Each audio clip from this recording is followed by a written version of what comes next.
Assalamualaikum warahmatullahi wabarakatuh. Di video ini kita eksperimen tentang amplifier kelas AB plus driver ya. Hanya saja difungsikan untuk mengamplifikasi low signal. Nah, jadi untuk signal lemah ya otomatis yang kita coba di sini adalah mikrofon. Nanti kita menggunakan satu transistor BC549 sebagai voltage gain-nya ya nanti. Nah, ini ada transistor 2N3904. Kemudian dua ini pairnya ini satunya TIP41C, satunya TIP42C. NPN dan BNP ya.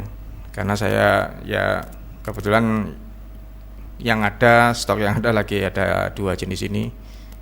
Ini yang kita coba ya. Oke. Kita mulai dari skematik. Pada rangkaian ini saya menggunakan dua stage. Yang pertama adalah voltage gain untuk mengangkat sinyal lemah dari mikrofon, yaitu di transistor BC549. Kemudian di stage 2 ada konfigurasi antara driver dan push-pull amplifier. Driver berfungsi menjadi current source untuk dua dioda pada kaki kolektor, di mana dioda ini forward biasnya yang sebesar 0,7 volt pada dioda pertama itu berfungsi untuk mengaktifkan transistor NPN pada saat swing signal dalam kondisi 0 volt ya.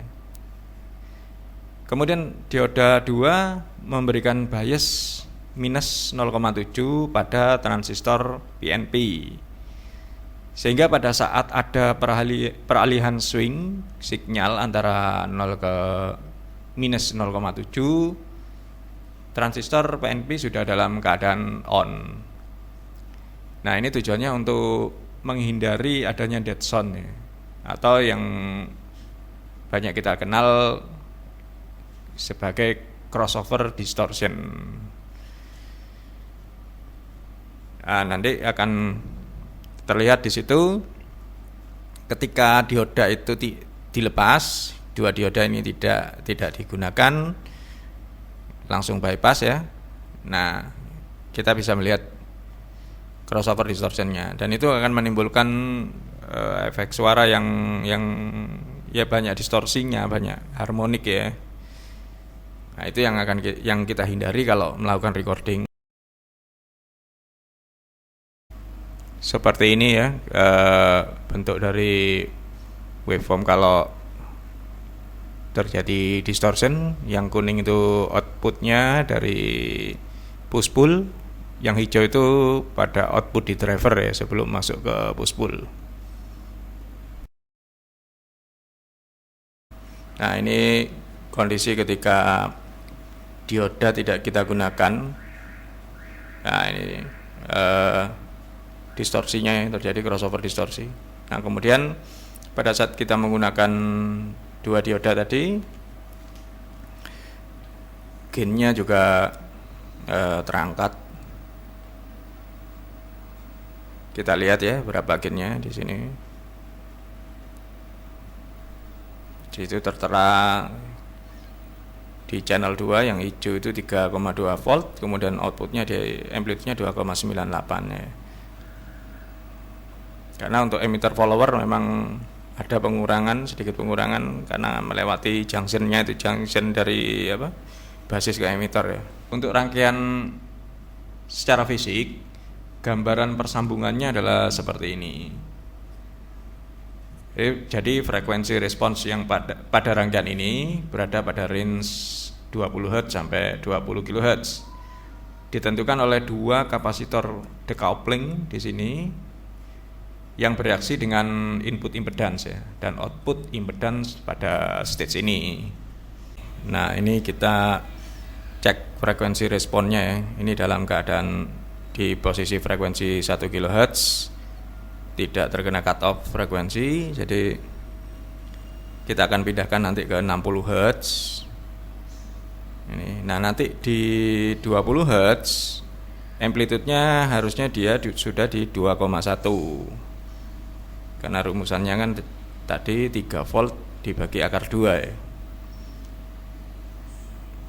Untuk frekuensi corner di minus 3 dB rumusannya seperti itu. Jadi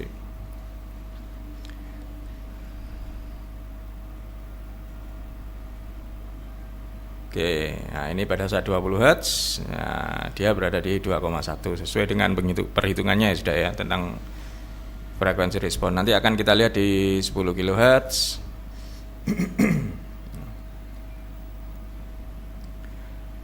Nah, coba kita masuk ke 10 kHz, setelah itu di 20 kHz. Ini dia di 10 kHz. Hanya saja compensate untuk yang ini karena saya menggunakan kapasitor 1 nano ya, 1 nano langsung ke ground di output sebelum kapasitor decoupling. Perhitungannya frekuensi responnya ada di 40 kHz. Jadi minus 3 dB-nya itu ada di 40 kHz. Sehingga di 20 kHz amplitudenya masih di 2,2. Ya, masih di 2,27. Ini hasil ketika di record di aplikasi Soundboot ya. Nah, desibelnya bisa ya tergantung dari jarak kita juga berbicara di depan mikrofon.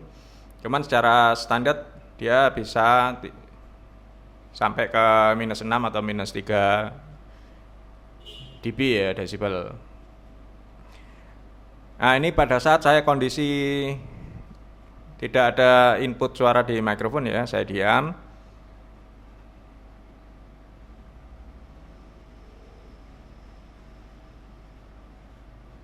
Noise bisa cukup tereduksi sampai di minus 39 ya perbedaannya. Jadi perbedaan antara noise dengan input suaranya, noise floor ya. Kemudian ini setup Windows-nya, mikrofonnya hanya 30. Jadi sekalipun ini diangkat ke 50, noise juga tidak terangkat terlalu banyak, dan gain sensitivitas mikrofon untuk menangkap suara lebih ya, tentunya lebih sensitif seperti itu. Ini tetap flat, saya tidak menggunakan, tidak ada clean up noise ya. Di sini kan biasanya kita bisa menggunakan clean up noise dan tidak menggunakan equalizer juga ya. Nanti bisa kita lihat waveformnya setelah ini saya close, nanti akan keluar hasil waveformnya di sini. Oke, saya close. 1, 2, 3.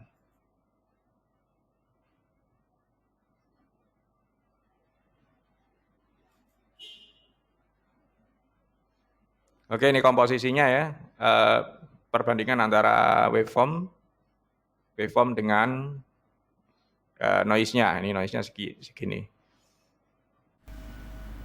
Oke, itu video yang bisa saya paparkan di sini. Mudah-mudahan bisa jadi informasi yang bermanfaat dan bisa jadi bahan referensi. Thank you. Wassalamualaikum warahmatullahi wabarakatuh.